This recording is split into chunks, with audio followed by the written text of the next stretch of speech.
Kalian bisa lihat apa yang Ibu bawa? Penggaris. Kalian lihat yang di sana ini apa? Jawab yang keras. Penggaris. Penggaris ini panjangnya 45 cm. Penggaris ini panjangnya 45 cm. Sekarang Ibu ingin mengajukan pertanyaan, tolong dijawab. Pertanyaannya begini. Bagaimana caranya agar penggaris ini terlihat lebih pendek? Bagaimana caranya agar penggaris ini terlihat lebih pendek? Ada yang bisa jawab? Apa? Apa tadi? Potongken, katanya siapa yang jawab? Potongken. Betul nggak? Jadi terlihat pendek kan? Potongken. Ada lagi? Selain dipatahkan, mau dipatahkan berapa senti, Nak? Mau dipatahkan berapa senti? Tadi ini 45 senti. Mau dipatahkan berapa senti? Ada yang mau jawab? Mau dipatahkan berapa senti? Biar terlihat lebih pendek. 20. Kalau dipatahkan 20 senti, jadi lebih pendek ya? Ada nggak alternatif jawaban lain? Selain jawaban yang tadi. Dipatahkan, Ibu. Patahkan. Iya, terlihat lebih pendek. Ada tidak yang punya alternatif jawaban lain? Agar penggaris ini terlihat lebih pendek. Yang out of the box. Ada tidak yang punya jawaban lain? Ditutupi. Maksudnya gimana sayang? Pakai tangan ditutupi. Ini. Berapa? Segini. Segimana? Segini.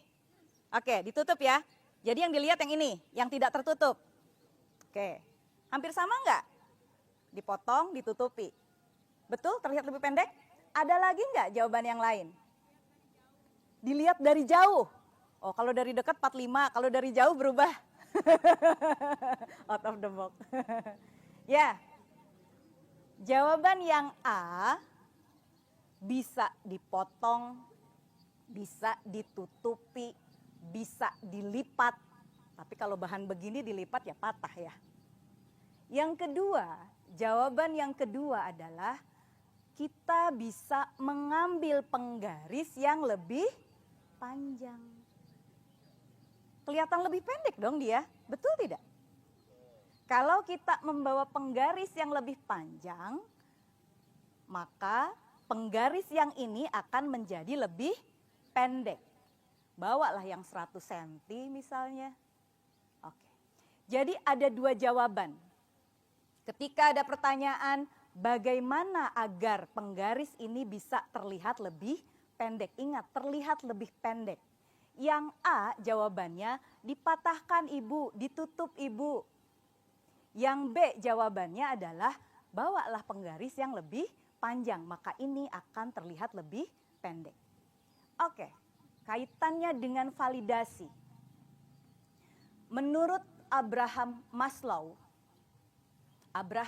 adalah bapak psikologi humanistik dari Amerika. Beliau mengatakan teorinya bahwa validasi itu adalah suatu kebutuhan. Validasi itu pengakuan. Perlu nggak kalian mendapat pengakuan?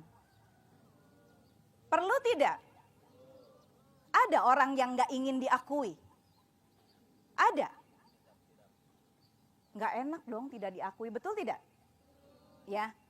Nah sekarang kalau misalnya seseorang mendapatkan pengakuan, artinya dia diakui eksistensinya, dia diakui keberadaannya, akan meningkat rasa percaya dirinya.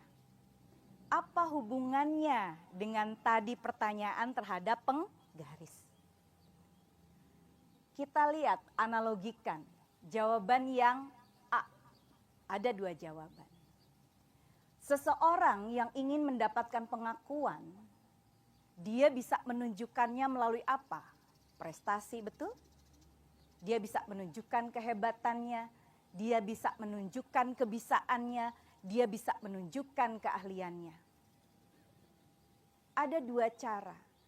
Kalau kalian menggunakan cara yang pertama untuk mendapatkan validasi, untuk mendapatkan pengakuan, maka dengan cara yang A tadi, kalian akan menghalalkan segala cara. Karena ingin mendapatkan pengakuan, karena ingin diakui, maka kalau perlu injak orang lain. Patahkan. Hina orang lain. Fitnah orang lain. Tutupi. Itu analoginya.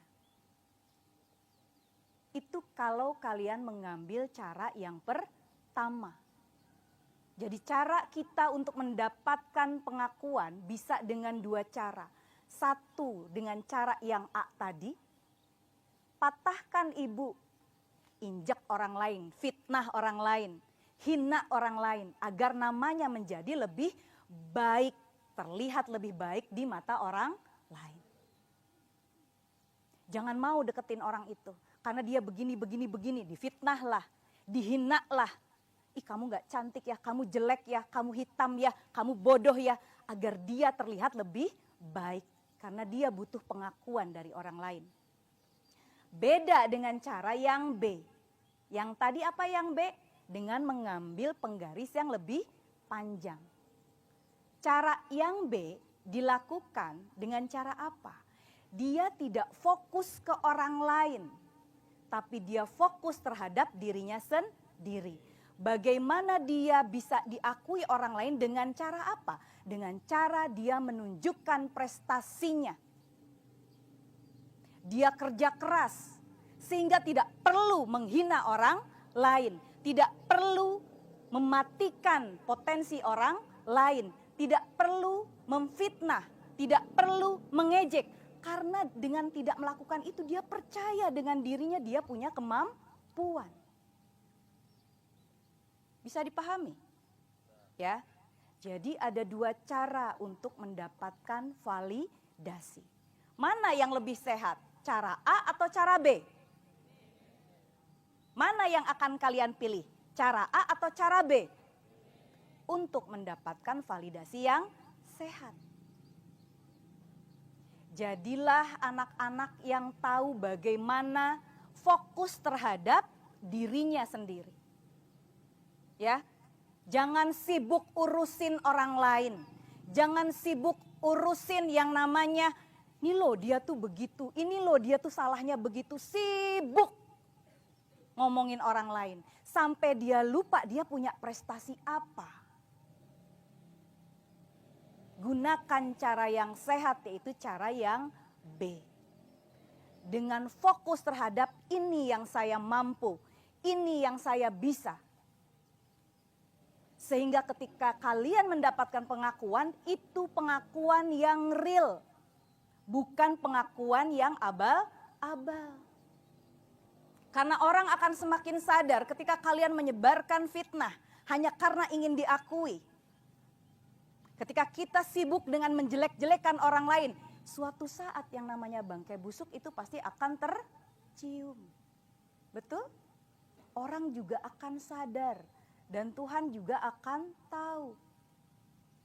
Oh, dia namanya jadi bagus karena dengan fitnah orang lain. Dia namanya jadi bagus karena menjatuhkan orang lain. Dia naik namanya karena menginjak orang lain. Itu yang A. Tapi kalau yang B, dia bagus namanya karena memang dia bagus. Karena dia punya prestasi. Karena dia punya keterampilan yang patut dibanggakan. Itu sayang ya. Jadi tolong perhatikan. Karena ibu tahu anak-anak Gen Z ini sangat-sangat rentan terhadap yang namanya butuh validasi. Butuh pengakuan. Tapi kadang tidak tahu bagaimana cara mendapatkan pengakuan yang sehat. Kita nggak bisa munafik sayang. Kalau masih ada yang bicara, saya nggak butuh pengakuan. Omong kosong. Setiap orang butuh pengakuan, bahkan dari dirinya sendiri.